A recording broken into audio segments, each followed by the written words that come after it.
ஜல்லிக்கட்டு வீடியோக்களுக்கு ஜல்லிக்கட்டு தமிழா சேனலை சப்ஸ்கிரைப் பண்ணுங்கள், லைக் பண்ணுங்கள், ஷேர் பண்ணுங்கள், கமெண்ட் பண்ணுங்கள். நான் நல்லது பண்ணுவேன்னு நம்பி மக்கள் எனக்கு ஓட்டு போட்டிருக்காங்க. அவங்களுக்கு எப்பறம் நான் துரோகம் பண்ண முடியும்? நல்லது மட்டுமே பண்றதுக்கு கடவுளால கூட முடியாது. நாம என்ன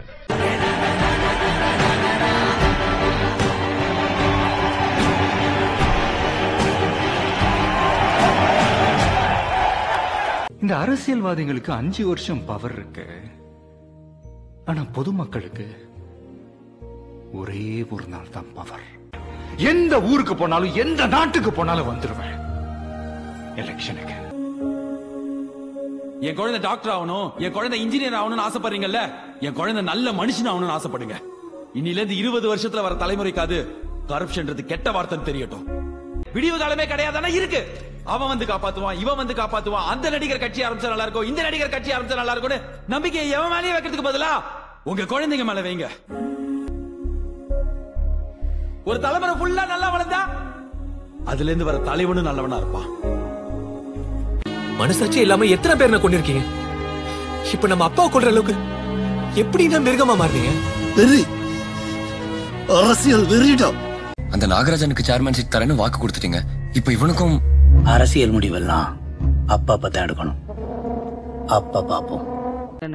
அந்த எம்எல்ஏ போஸ்ட நீ கேளு. எம்எல்ஏ என்ன சீக்கிரமா வெள்ளெடுப்பா. நான் ஏழையா பிறந்தது உன் தப்பு. நான் ஏழையாவே செத்தனா அது ஏன் தப்பு. நடக்க போறது சொல்றேன். இன்னைக்கு டிஜிட்டல் இந்தியான்ற பேர்ல ஏடிஎம் மிஷின்ல இருந்து ஓட்டிங் மிஷின் வரைக்கும் எல்லாமே டிஜிட்டலைஸ் ஆயிடுச்சு. அவன் நினைச்சா நாசிக்ல நோட்டும் அடிக்க முடியும், ஓட்டிங் மிஷின்ல ஓட்டும் மாற்ற முடியும். அப்ப அவன் யாரும் நினைக்கிறான்னு அவனை தானே சீமாக்க முடியும்.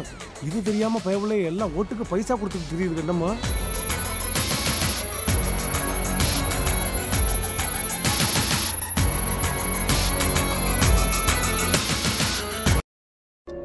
உங்க செக்ல இருக்க சிக்னேச்சர் அது டிஜிட்டலைஸ் பண்ணி தான் சார் உங்க பணத்தை அடிப்பாங்க. அதோட வேல்யூ யாருக்கும் தெரியல, இவனுக்கு புரிஞ்சுது. நீ ஆஃப்டர் ஆல் ஒரு number. Information is wealth. Aadhaar card, அதை வச்சு அவன் என்ன மாப்பிள்ள செய்ய போறான்? ஆதார் கார்டுங்கிறது நம்ம நினைக்கிற மாதிரி பேசிக் ஐடி கார்டு கிடையாது. அது ஒவ்வொரு மனுஷனோட கை ரேகையில இருந்து கண் ரெட்டினா வரைக்கும் எல்லா டீடைல்ஸ் இருக்கிற மாஸ்டர் கார்டு. உன் எதிரி யார் என்று சொல், நீ யார் என்று சொல்கிறேன். வாழ்க்கை பூரா அதிக பணம் எங்க இருக்குன்னு தேடி போறவன் அவன். வாழ்க்கை பூரா அதிக குற்றங்கள் எங்க இருக்குன்னு தேடி போறவன் நான். அதனால நாங்க கண்டிப்பா சந்திப்போம்டா. நான் அழிக்கணுங்கிறதுக்காகவே பிறந்தவன்டா அவன். அவன் நியூஸை உருவாக்க ஆரம்பிச்ச அந்த மொமெண்ட்ல தான் நான் நியூஸால உருவாக ஆரம்பிச்சிருக்கேன். எல்லாம் பசியிலையும் பஞ்சமுலையும் ஓடி வந்தவங்க. நீங்க ராமேஸ்வரம், நான் புதுக்கோட்டை. ஊருக்கு போனது ஆசை. ஹைட்ரோ கார்பன் பிரச்சனை அங்க இருக்கவங்களே இங்க ஓடி வராங்க. நான் எங்க சொந்த ஊருக்கு போறது. நான் திருநெல்வேலி கந்துவட்டி பிரச்சனை. நான் செங்கல்பட்டு கூலிப்பட பிரச்சனை. நான் தஞ்சாவூர் மீத்தேன். நாங்க காஞ்சிபுரம் மணல் கொல்ல. காவேரி தண்ணி வரல, கிருஷ்ணா நதியும் இல்ல, முல்லை பெரியாறுலயும் ஒண்ணும் பண்ண முடியல. இதுல எங்க இருந்து ஊருக்கு போறது? 100% மக்களை யார் ஆளணும்னு 20% மக்கள் தான் முடிவு பண்றாங்க. இது டெமோக்ரசி? அரை மணி நேரம் கியூல நின்னு ஒரே ஒரு விரல் அழுத்தி உன் நாட்டுக்காக ஒரு ஓட்டு கூட போட முடியலனா ஓட்டுக்கு 1000 2000 கொடுக்கும்போது வாங்க தருது இல்ல, இலவசமா எது கொடுத்தாலும் வாங்கிட்டு போறீங்களடா. தப்புதான், தப்புதான். அதனால்தான் நம்ம நாட்டுல இலவசமா கிடைக்க வேண்டிய கல்வி, மருத்துவம் எல்லாம் காசு கொடுத்து வாங்குறோம். காசு கொடுத்து வாங்க வேண்டிய டிவி, மிக்சி, கிரைண்டர் எல்லாம் இலவசமா வாங்கிட்டு இருக்கோம். உங்களை மாதிரி அரசியல்வாதிங்க இருக்கிற வரைக்கும் 100 வருஷம் ஆனாலும் இந்த கிராமங்கள்லாம் அப்படியே தான் இருக்கும்.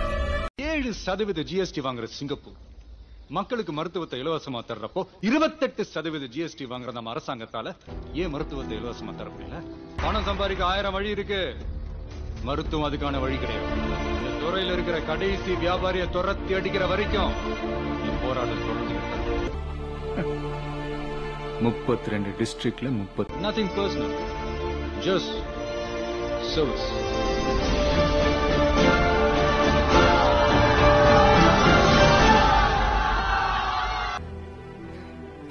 ஒரு குடிமகனோட குறைஞ்சபட்ச தேசப்பற்றே ஓட்டு போடுறதுதான். இவ்வளவு பெரிய ஸ்டேட்ல 45-50% தான் ஓட்டு போடுறோம். காசு கொடுத்து 10%, கல்ல போட்டு 5%, மூக்குத்தி மோதிரத்துக்கு 5%. மட்டும் இல்ல, முக்கியமான வேலையே இருந்தாலும் சரி நிறுத்திட்டு போய் ஓட்ட போடுங்க. நீ தாண்டா முதல் திருடன்.